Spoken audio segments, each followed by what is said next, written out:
Okay, continuing. Still discussing the Canaanites. I want to attempt to answer this question in this video, and that is, were there any limits placed upon Israel in this venture in this order to destroy the land of Canaan by God? What was the exact content of the orders? First, I want to look at the limits placed upon the Israelites and the boundary statements. What limits did God place upon these marching orders? How exhaustive was the command set? What implications might we draw from these? Unlike the early Canaanites and Amorites, who, remember, I discussed this, I believe, in 3 videos back, that there was a civilization before this group of people came about. The Ebonite civilization had occupied the land before Abraham. They were advanced civilization. There was many cities, many buildings, and that the current group of Canaanites that moved into the land that Israel was approaching, they had actually destroyed that civilization. They had destroyed those cities. They had destroyed those buildings. They had destroyed that civilization. So, unlike the early Amorites, Israel was not supposed to destroy the cities or buildings, according to Deuteronomy chapter 6, verse 10. There was one main exception, that was Hazor, the nerve center of the Canaanite culture and trade, found in Joshua chapter 11, verse 10. Unlike the Egyptians, the Israelites were not supposed to destroy the vegetation and the trees, according to Deuteronomy chapter 20, verse 19. They were restricted from attacking Esau's land, Deuteronomy chapter 2, verses 4 through 6. Notice that Esau got the land the same way Israel did, by conquest, Deuteronomy chapter 2, verse 12 and 22, and Joshua 24, verse 4. The Israelites were restricted from attacking Moab, Lot's descendants, Deuteronomy chapter 2, verse 9, and they were restricted from attacking Ammon, also Lot's descendants, Deuteronomy chapter 2, verse 19. They were never allowed to take the cultic objects with the precious metals or stones. That's according to Deuteronomy chapter 7, verse 25 through 26, which makes you wonder exactly what the scriptures mean by plunder. So obviously they weren't allowed to take treasure from the Canaanites. They were required to offer peace to nations at a distance, Deuteronomy chapter 20, verses 10 through 16. And there were restrictions on how the Israelite men treated female war captives from distant nations. Deuteronomy chapter 12, verses 10 through 14 says, when you go to war against your enemies, and the Lord your God delivers them into your hands, and you take captives. If you notice among the captives a beautiful woman and are attracted to her, you may take her as a wife, bring her into your home, and have her shave her head, trim her nails, and put aside the clothes she is wearing when captured. After she has lived in your house and mourned her father and mother for a full month, then you may go to her and be her husband, and she shall be your wife.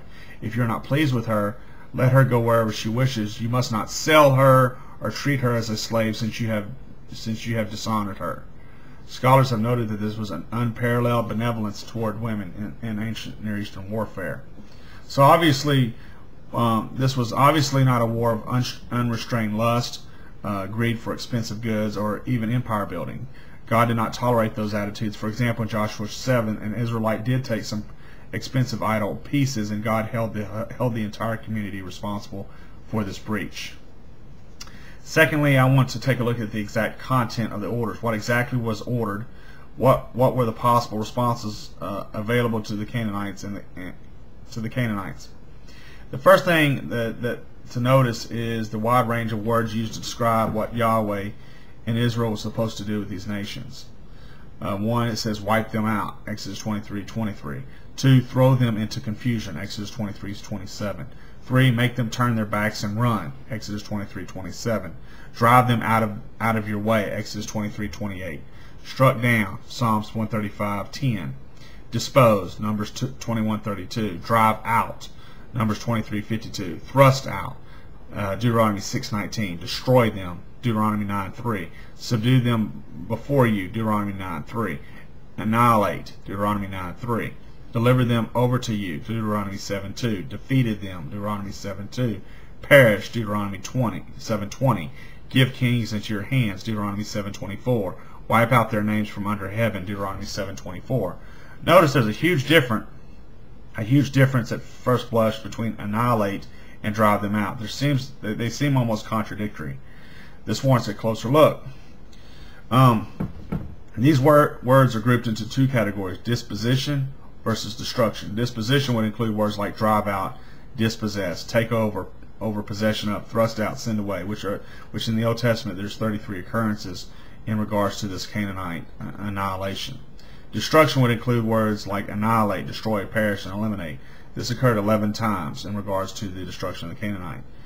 The disposition words would indicate that the population ran away or migrated out of the land prior to any encounter with the Israelites. Destruction words would indicate the consequences for those who would stay behind. When there is this mix of these two sets of words, the disposition words outnumber the destruction words by 3 to 1. This would indicate that the dominant intended effect was for the peoples in the land to migrate somewhere else. So consider Deuteronomy chapter 12, verse 29. The Lord your God will cut them off before you, the nations you are about to invade and dispossess. But when you have driven them out and settled in their land, and after they have been destroyed before you, be careful not to be ensnared by inquiring about their gods, saying, how do these various nations serve gods? We will do the same. Okay, let's look at some examples of the disposition words. From the Garsorol group, and I'll put this in the description box, which means to drive out. First, there's Exodus 23, 28 through 30 says, I will send the hornet ahead of you to drive the Hittites, Canaanites, and Hittites out of your way. But I will not drive them out in a single year. Little by little I will drive them out before you. Exodus 23, 31 through 33 says, I will hand over to you the people who live in the land, and you will drive them out before you. Do not make a covenant with them and with their gods. Do not let them live in your land. Exodus 33, 2, I will send an angel before you and drive out the Canaanites. Deuteronomy 33, 27, he will drive out your enemy before you, destroy him. Notice the word used to describe Pharaoh driving out the Israelites obviously was not annihilating them.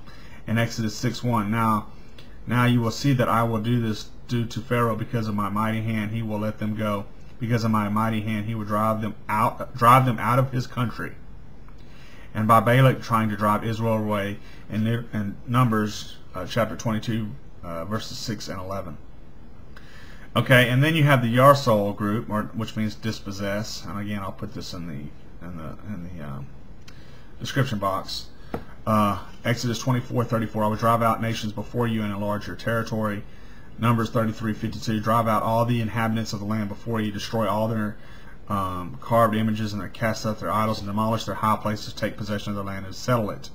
Deuteronomy 4:38, to drive out before you your nations greater and stronger than you, and bring to you into their land to give it to you for an inheritance as it is today. Deuteronomy chapter 9, verses 3, 4, and 5, and you will drive them out and annihilate them quickly. After the Lord your God has driven them out before you, the Lord your God will drive them out before you. Deuteronomy 11:23, then the Lord will drive out all of the nations before you, and you will dispossess nations larger and stronger than you. Deuteronomy 18:12, because of these detestable practices, the Lord your God will drive out those nations before you. Then there's the Salah group, which means to send away. Leviticus 18:24 says, because this is how the nations that I am going to drive out before you have become defiled. Even though the land was defiled, so I punished it in its sin, and the land vomited out its inhabitants. Leviticus 20:23, you must not live according to the customs of the nations I'm driving out before you. This is striking. It looks more like God is planning a moving a nation than destroying a people. Let's see if the evidence continues to support this. Notice that in some of the passages that the destruction images are mixed with the disposition images. How can this be reconciled? The answer comes in recognizing the intent of the punishment. God was destroying a culture and its carriers, not necessarily all the individuals in it.